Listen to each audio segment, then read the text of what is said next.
morning, ladies and gentlemen, and welcome to Remote STEM class. Mr. Dowd here. Hope everyone's having a fantastic Friday. But hey guys, we made it. Just gonna get through today, and we are on to break. I look forward to having a good break myself. I hope you guys have a fantastic break so we can talk about it when you get back. Anyways, continuing on, we're just at the Great Smoky Mountain with those cascading mountains with all those beautiful clouds. That's why it's called the Great Smoky Mountain, because it looks like smoke. Anyways, our next stop in this national park tour is the Guadalupe Mountains. So let's see if my internet is better than the other day. Why did it not go down there? That's weird. Alright, let's just zoom in myself. Let's try to just redo that. I don't know why that just didn't do it. Guadalupe. Doesn't go all the way down. Not sure why. It's very odd.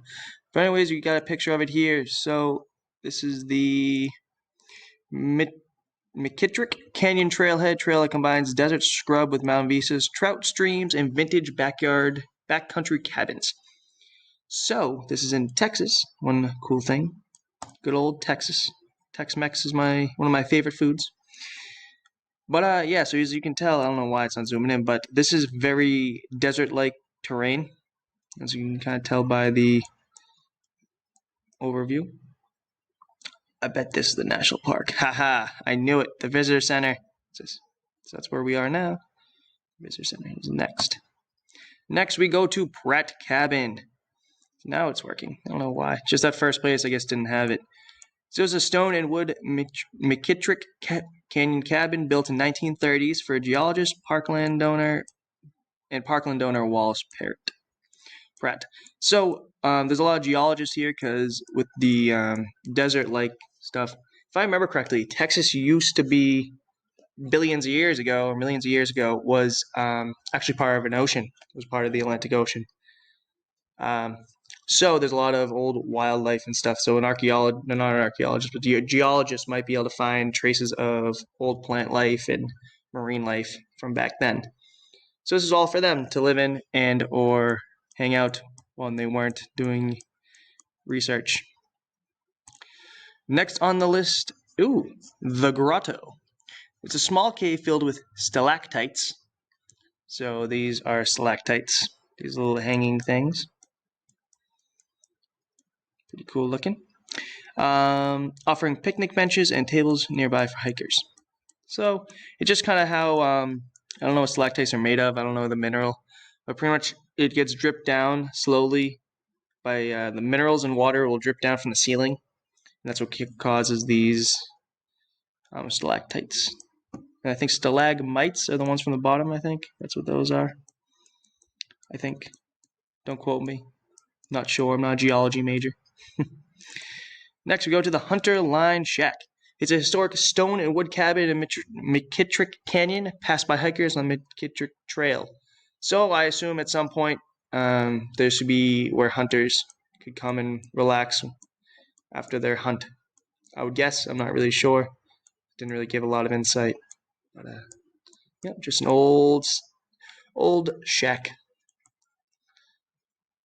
And last but not least, it's our favorite place, the Visitor Center.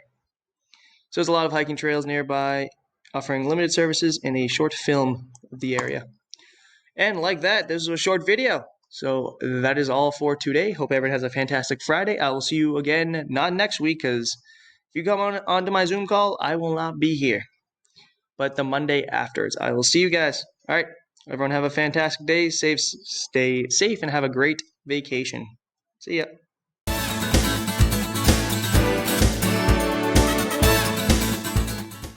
Hi Gators. Staying on our breakfast theme this week, which didn't intend to be my theme, but it is now. I have a couple of eggs I'm going to scramble.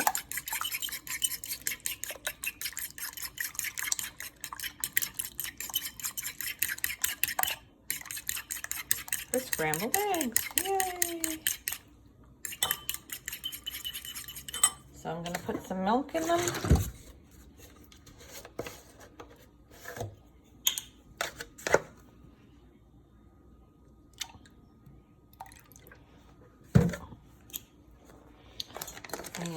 little bit of cheese.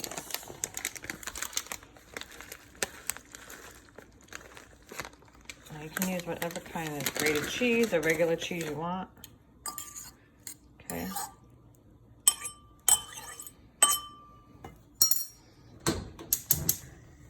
I've already sprayed my pan.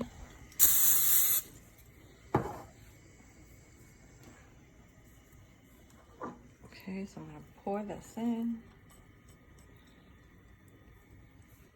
I'm going to try this everything bagel seasoning.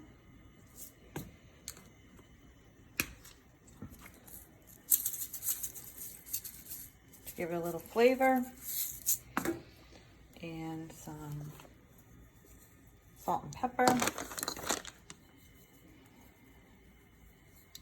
And just wait for it to cook. So I could have veggies if I had any on me, but I don't. And all of the cheese items like ham or whatever to make an omelet, or even to mix into my scrambled eggs. These are just going to be regular scrambled eggs. So there's really no way you can mess them up. Don't cook them too high. You just move the egg around. Right, you can see they start to cook.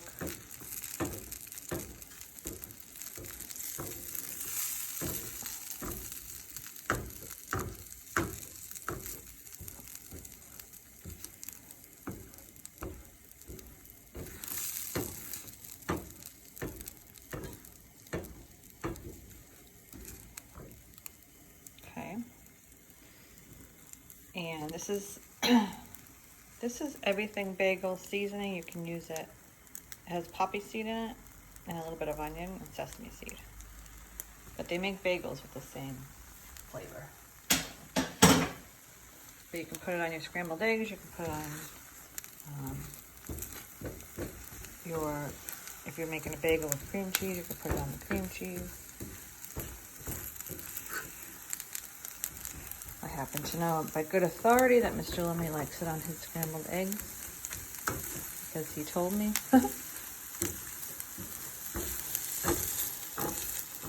There. So the little black seeds, those are poppy seeds.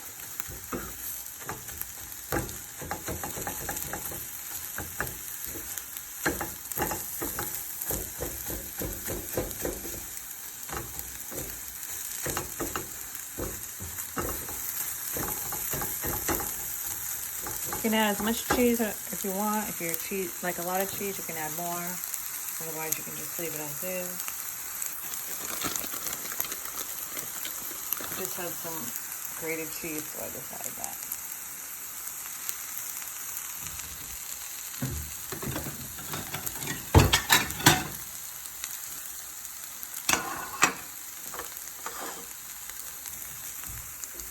Quick and easy and healthy. Keep you full long.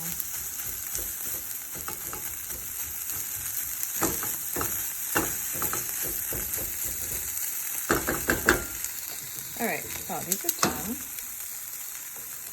I'm going to move them to a plate.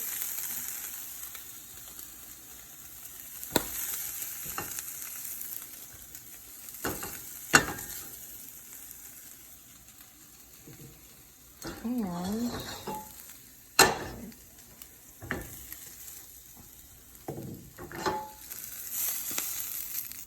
so some people like their scrambled eggs just like that. Personally, that's how I like them.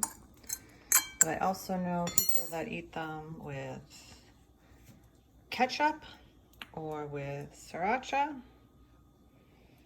or with salsa even. My husband likes to eat them with salsa. So there are different ways you can have them. And they're all perfectly fine. It's whatever your taste is. So yeah, another quick, easy breakfast that will keep you full longer and has tons of protein. All right, guys, till next time.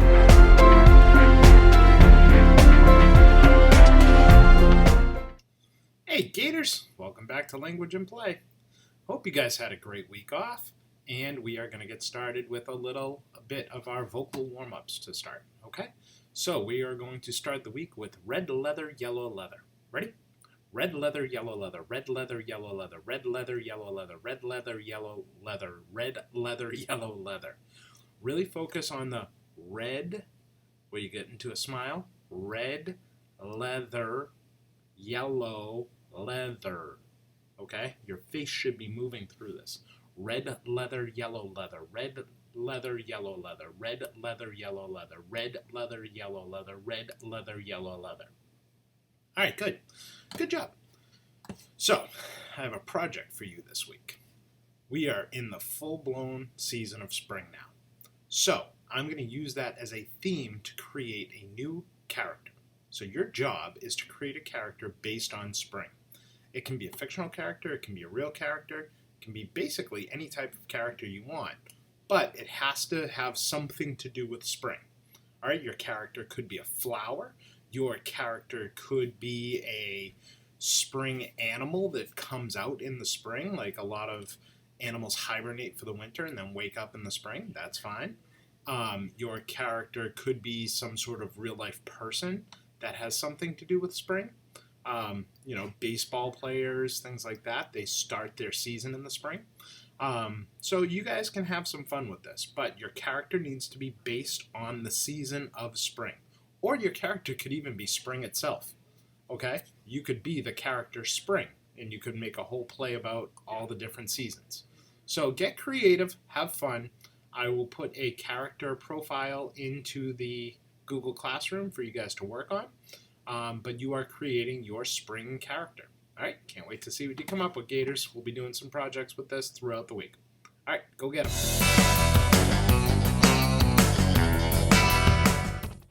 Hi guys. So if you can remember, we are working on a project where you're transforming one object into another object. So by now you should have two pictures. You're going to have your starting image, and you can just either have a real picture of it in front of you or just have it in mind and be thinking about what your starting image is and what your ending image is.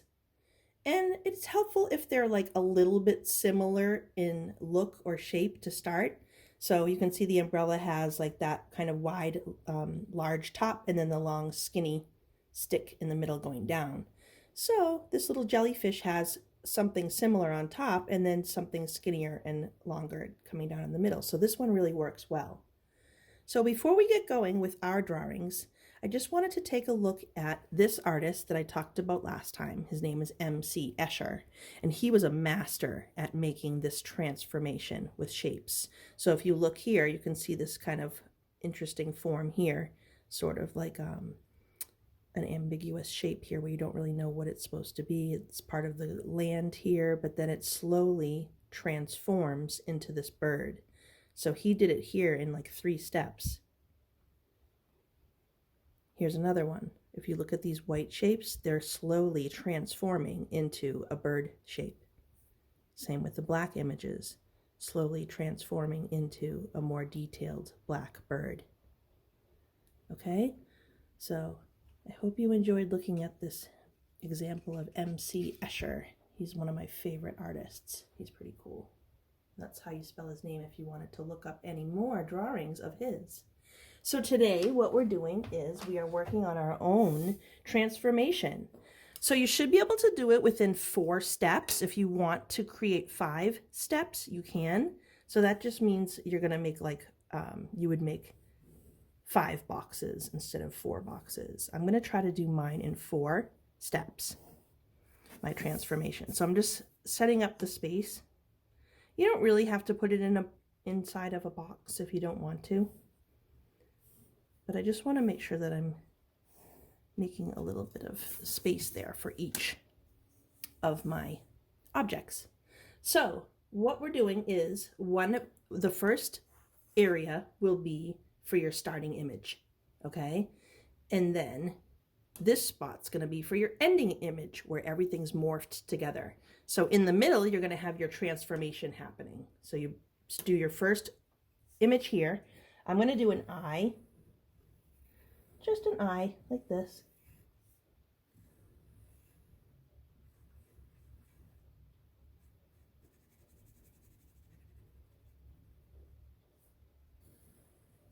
So there, I have an eye. My next image is going to start the transformation. And it's going to start changing into what my second object is.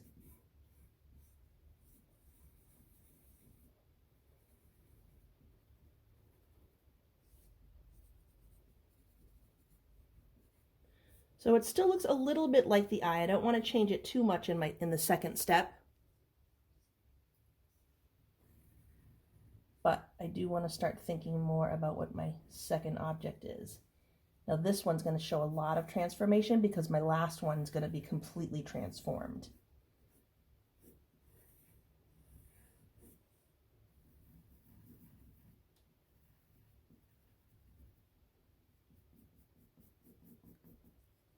Can you guess what my second object is that I'm having my first object transform into? I think you might know.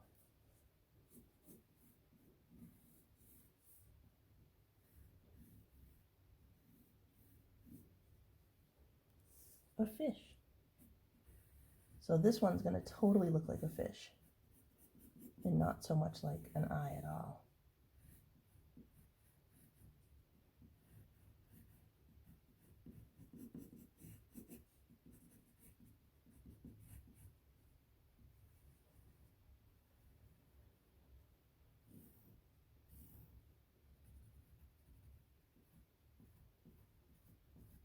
So there's my transformation.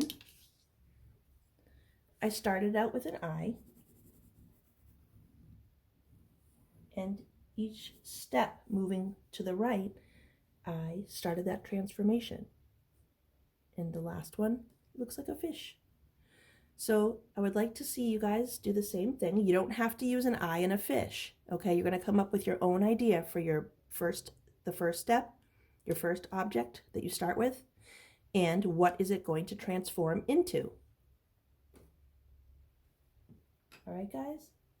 So I want to see details too. You can add details.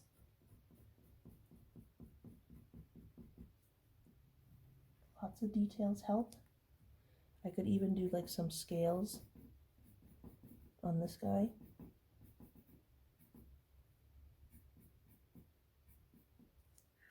All right. Lots of details and good luck. I can't wait to see your drawings, guys.